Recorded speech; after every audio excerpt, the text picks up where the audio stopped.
Bonjour tout le monde, j'espère que vous allez bien. Alors c'est avec grande joie que je vous fais une vidéo aujourd'hui parce que ça y est, il y a enfin l'électricité. Alors pour vous montrer un peu, on est vers le poteau qui est dans le pré. Enedis est venu ce matin à l'aube raccorder, donc on voit le câble. Alors il y a le compteur provisoire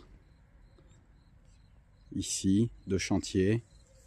On voit le câble qui monte contre le poteau. Ils me l'ont raccordé là-haut. Ils ont fait un peu. L'électricien avait mis un peu de mou dans le câble. Donc il a fait un petit tour autour du poteau. Et ensuite, l'électricien était passé hier il avait bien raccordé un coffret prise au compteur de chantier. Voilà, qu'il a passé comme ça. Ensuite, il a passé dans le trou du mur où il y avait la souillarde derrière le balcon. Je vais aller vous montrer à l'intérieur. Il a passé une gaine. Voilà. Comme ça gênera pas les maçons. S'ils veulent reboucher, ils peuvent boucher. Si on veut récupérer la souillarde derrière et reboucher le trou, on pourra. Et il pourra retirer son câble et on tirera la gaine à ras. Donc voilà, on a été obligé de faire un raccordement. Je vais vous montrer un peu l'intérieur. On a été obligé de faire un raccordement de chantier. Ils n'ont pas voulu faire un raccordement définitif tout de suite parce qu'apparemment il fallait un consuel. Il n'y avait rien aux normes dans la maison, donc ils m'ont demandé un raccordement provisoire de chantier. Bon, ça fait toujours des coûts en plus qui se rajoutent, comme pour le raccordement aux eaux usées. Donc ouais, le raccordement des eaux usées qui a un gros coût aussi. Ça, j'étais pas au courant, comme la taxe d'aménagement. Enfin voilà, il y a beaucoup de surprises qui se rajoutent dans la rénovation. D'ailleurs, ça revient à ma question. Est-ce que tout ce qui est coût, ça pourrait vous intéresser, et tout ce qui est frais, ça pourrait peut-être être utile à certaines personnes qui se lancent dans la réno. Voilà, ça pourra, si ça vous intéresse, dites-le moi en commentaire que je vous explique tout ça, que je fasse une vidéo là-dessus, ça pourra faire une prochaine vidéo.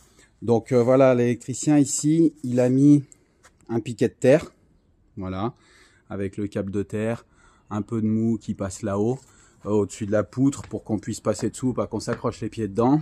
Il a mis ici un coffret prise, voilà, avec 4 prises. Donc on a bien l'électricité, ça marche bien, enfin.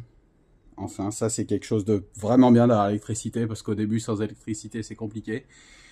Et il a fait courir un peu un câble. Bon, ici, même si le mur on compte le piquer, ça ce sera sur la fin des travaux, donc on pourra le déplacer, le coffret.